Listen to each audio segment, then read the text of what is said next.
गिलहरी की कहानी। एक जंगल में साध नामक मुनि रहते थे। उन्होंने तप करके बहुत सी विद्याएं हासिल की। एक दिन ध्यान लगाने के बाद जब उनकी आंखें खुली तो उनके हाथ में आसमान से एक गिलहरी आ गिरी। वह गिलहरी खून से लथपथ थी, क्योंकि वो चील के पंजों से छूटकर मुनि के हाथ में आ गिरी थी। गिलहरी मौत के डर से कांप रही थी। मुनि को उसके ऊपर दया आ गई। उन्होंने सोचा, क्यों न इसे अपनी विद्या के द्वारा अपनी बेटी बना लूं।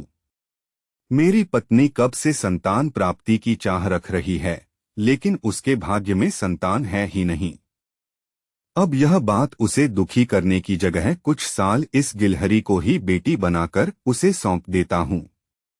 इतना सोचते ही मुनि ने एक मंत्र पढ़कर गिलहरी को एक छोटी सी बच्ची बना दिया। वह गिलहरी बच्ची बनाने के बाद गोद में उठाकर अपनी पत्नी के पास लेकर आए। उन्होंने कहा, लो, अब इसे अपनी बेटी मानकर ही पालना। सोच लो, भगवान ने तुम्हारी सुन ली है। मुनि की पत्नी छोटी बच्ची देखकर खुश हो गई। अब गिलहरी से बच्ची बनी लड़की मुनि के घर में बड़े प्यार से पलने लगी। मुनि की पत्नी ने कुछ दिनों के बाद बच्ची का नाम वेदांता रखा। मुनि और मुनि की पत्नी दोनों ने बड़े प्यार से वेदांता को पाला। मुनि को बहुत खुशी थी कि उसकी पत्नी को अपनी ममता लुटाने के लिए एक बेटी मिल गई। कुछ समय के बाद उसकी परवरिश में मुनि भूल ही गए कि वो एक गिलहरी है। वेदांता को मुनि ने अच्छी पढ़ाई लिखाई करवाई। देखते देखते वेदांता 16 साल की हो गई। अब मुनि की पत्नी को अपनी सुंदर बेटी की शादी करवाने की चिंता होने लगी।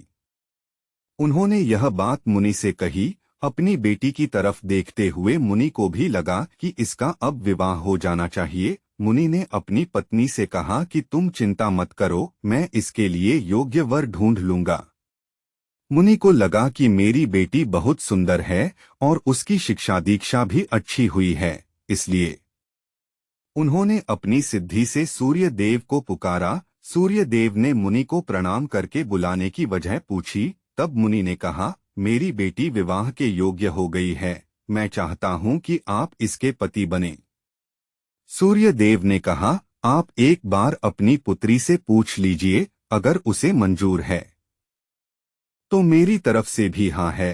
तब वेदांता बोली, पिताजी, यह बहुत गर्म हैं, मैं इनके पास नहीं जा पाऊंगी और ना ही इन्हें देख पाऊंगी। मुनि ने वेदांता से कहा, कोई बात नहीं, हम दूसरा वर देख लेंगे। तभी सूर्य देव ने कहा, हे मुनिवर, मुझसे श्रेष्ठ बादल हैं, आप उनसे बात कीजिए। वे मेरे प्रकाश को भी ढक देते हैं। मुनि ने अब बादल को याद किया। बादल गरजते हुए मुनि के पास पहुंचे और उन्हें नमस्कार किया। इस बार मुनि ने सीधे वेदांता से पूछा, क्या तुम्हें यह वर पसंद है? वेदांता ने जवाब दिया, पिताजी, मेरा रंग गोरा है और इनका काला। हमारी जोड़ी अच्छी नहीं लगेगी। तब बादल ने मुनि से कहा, आप पवन देव को बुलाइए, वे मुझसे श्रेष्ठ हैं। उनमें मुझे उड़ाकर इधर से उधर ले जाने की ताकत है। अब मुनि ने पवन देव का स्मरण किया। पवन देव के आते ही मुनि ने अपनी बेटी से पूछा, क्या तुम्हें यह वर पसंद है? वेदांता बोली, पिताजी, यह तो एक जगह ठहरते ही नहीं हैं, इनके साथ मैं घर कैसे बसा पाऊंगी? इस बार मुनि ने पवन देव से पूछा, मुझे अपनी पुत्री के लिए वर की तलाश है, आप बताइए कि आपसे श्रेष्ठ कौन है? पवन देव ने जवाब दिया, मुनिवर, आप पर्वत को बुला सकते हैं, वह मेरा रास्ता रोक देता है, वह मुझसे श्रेष्ठ है।